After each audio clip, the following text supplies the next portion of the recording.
Olá, eu sou Maiara Sampaio e você está no Espaço Unisanta. Identificar para preservar. Alunos da pós-graduação da Unisanta realizaram um estudo que vai ajudar a manter a memória histórica da nossa região. E no Memória, conheça um pouco mais da trajetória de um dos maiores revolucionários da América Latina, Che Guevara. Manter a memória histórica de um povo é fundamental para a identificação da cultura, e foi com esse objetivo que alunos da pós-graduação da Unisanta fizeram uma pesquisa em cidades da Baixada Santista para identificar manifestações culturais que precisam ser preservadas. O resultado desse projeto foi entregue às autoridades da região. Com a presença de representantes das secretarias de cultura de cada município, estudantes do curso de pós-graduação em Patrimônio Cultural entregaram cartas com dados e a história sobre diversas manifestações culturais típicas da região. Essa primeira etapa foi uma etapa de identificação. Então, os alunos foram a campo, entrevistaram algumas pessoas, pesquisaram entre os diferentes grupos sociais para ver quais são as manifestações que têm uma tradição dentro das cidades e que justamente porque tem uma tradição não devem se perder. Para que elas não se percam, não basta simplesmente que as pessoas relembrem a existência, é preciso haver mecanismos oficiais de preservação. Os estudantes foram a campo e coletaram informações para possibilitar o registro destes bens imateriais. Os alunos que foram nas várias cidades da região identificar o que eles entendiam como um possível patrimônio imaterial em suas cidades, porque na verdade é onde acontece, né? É na cidade que acontece a manifestação cultural, a manifestação é esse bem imaterial. E eles identificaram. Dentre os costumes escolhidos estão a arte das bordadeiras do Morro São Bento, em Santos, a Rua Japão, em São Vicente, e a festa de Iemanjá, celebrada em Praia Grande, entre outros. O meu grupo fez sobre Mongaguá, nós fomos na aldeia indígena de Itaoca, e foi muito interessante, né, estar em contato ali com a comunidade indígena, desmistificar muita coisa, porque a gente tem algumas visões assim, né, sobre os índios que lá a gente acaba vendo que não é bem assim, né, que eles passam muitas dificuldades, e eu acho que esse registro seria importante até para a valorização dessa população, né, para essa cultura. O levantamento acadêmico é uma contribuição para que sejam formuladas políticas públicas sobre o assunto. As cidades aqui da Baixada têm um patrimônio importantíssimo a nível nacional, né? Então, qualquer ação para divulgar e incentivar as pessoas a reconhecerem e trabalhar nessa área é importantíssimo, e a Unisanta está de parabéns por essa iniciativa. Essa iniciativa da faculdade, para mim, é muito importante, porque a gente está incentivando outros jovens a estar valorizando a cultura, a história, a preservação disso tudo. Então, para mim é fundamental essa iniciativa, estou achando muito bom. Nossa equipe conversou com Elizabeth Rovai, presidente do abrigo Casa da Vó Benedita. Ela nos contou como foi o começo da instituição e a relação de família que tem com as crianças abrigadas. Confira.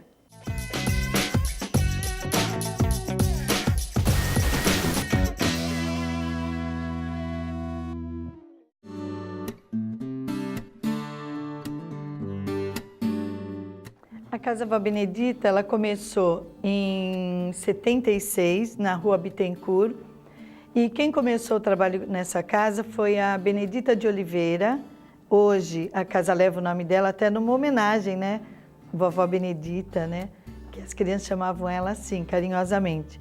E ela iniciou o trabalho dela ali no centro da cidade, tomando conta de mães que trabalhavam à noite e elas precisavam de alguém para tomar conta dos seus filhos. Deixavam na Vó Benedita e teriam que pegar no dia seguinte. Algumas pegavam, outras começaram a deixar a criança lá e não retornavam para buscar. Assim começou esse trabalho. Quando foi em 84, ela faleceu e os voluntários da época, eles resolveram dar continuidade a esse trabalho e em 1986, oficialmente, foi fundada a Casa Vó Benedita.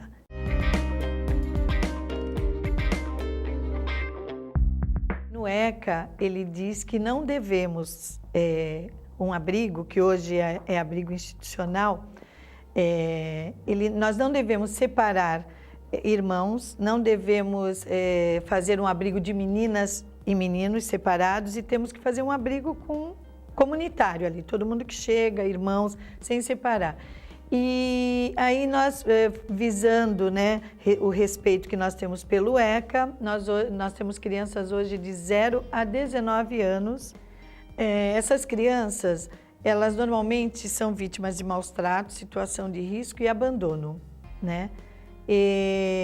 São pessoas que fazem denúncias sobre maus tratos ou algum outro tipo de abuso, e o juiz, através do seu oficial de justiça, ele vai e traz essa criança e o juiz destina para algum abrigo. Só que antes disso, né, a gente não pode esquecer que o Conselho Tutelar, que nós temos 3 em Santos, Zona Leste, Noroeste e Zona Central, eles fazem um trabalho com essas famílias, né? Então eles trabalham muito essa família. Às vezes a família biológica, ela está desestruturada, o conselho vai atrás de um tio, uma tia, um avô, uma família extensa, porque abrigo é o último recurso. A criança, o juiz só abriga uma criança depois de esgotado tudo com a família.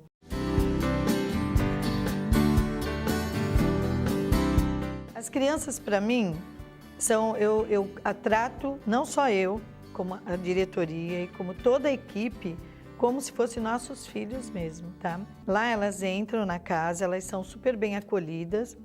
A partir daí, é como se fosse filho. Tudo que você dá para o seu filho de cuidados, de carinho e educação, saúde, você vai direcionar essa criança, tá? Porque num abrigo, você está em casa, mas você está de olho lá, porque você não sabe à noite o que está acontecendo. Então, as funcionárias às vezes ligam, olha, tem uma criança que está assim e tal, aí você tem que correr. Então, é 24 horas de plantão. Quem trabalha com abrigo é filhos, são filhos, entendeu? Então, você tem que ter todos os cuidados com ele, como se fosse teu. Eu estou em casa, às vezes eu estou preocupada porque eu vi que a criança não está legal. Eu chego na casa, na Casa Vó Benedita, eu chego, eu olho, eu sei se aquela criança está triste, se não está, se está com algum problema. Então, eu já chego falando, o que tu tem hoje? Vamos conversar, tal, porque a gente conhece, eu vou lá todos os dias. Então, fica uma relação, elas vão para minha casa, a gente passeia, então é uma relação muito boa.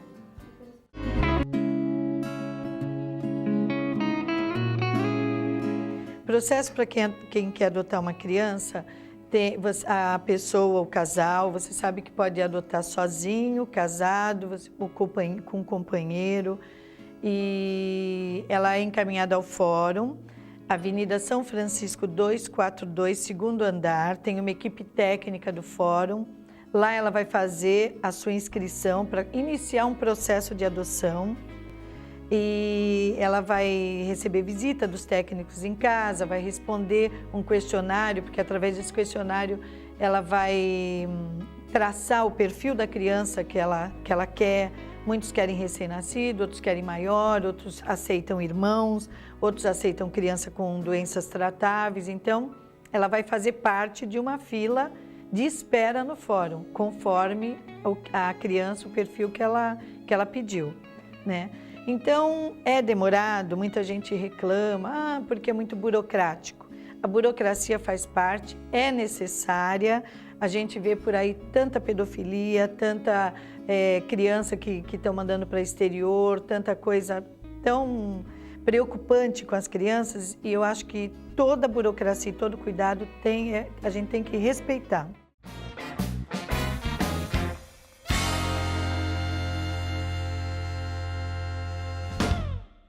Sonha e serás livre de espírito.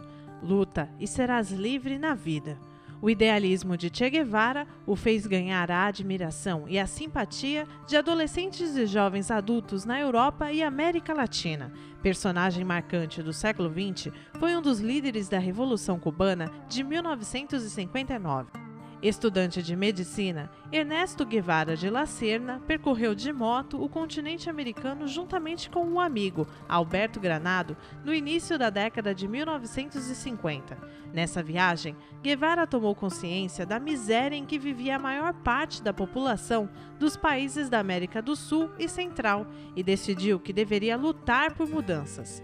No México, em 1954, conheceu e se juntou aos irmãos cubanos Fidel e Raul Castro, que estavam organizando um grupo guerrilheiro para derrubar o governo ditatorial de Cuba.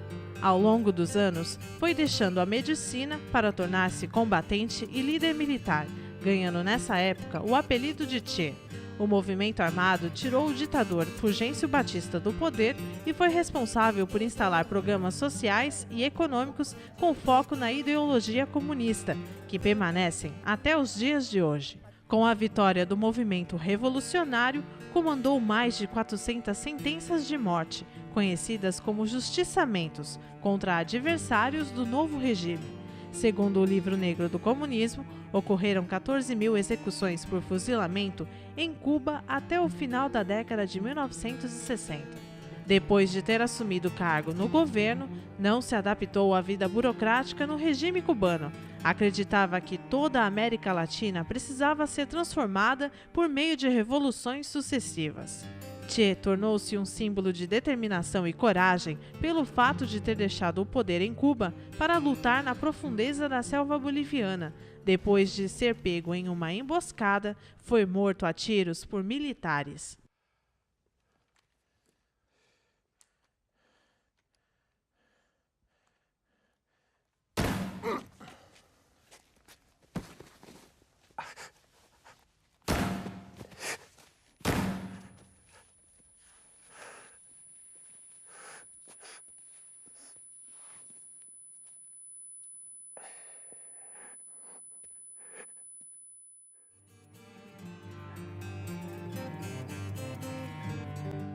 É respeitado até por aqueles que não compartilham das ideias socialistas. A imagem de Che Guevara passou a representar a rebeldia, o inconformismo e a liberdade da juventude, independentemente de concepções políticas e ideológicas. Acabou, mas você não pode perder a edição de amanhã. Nosso encontro está marcado. Tchau!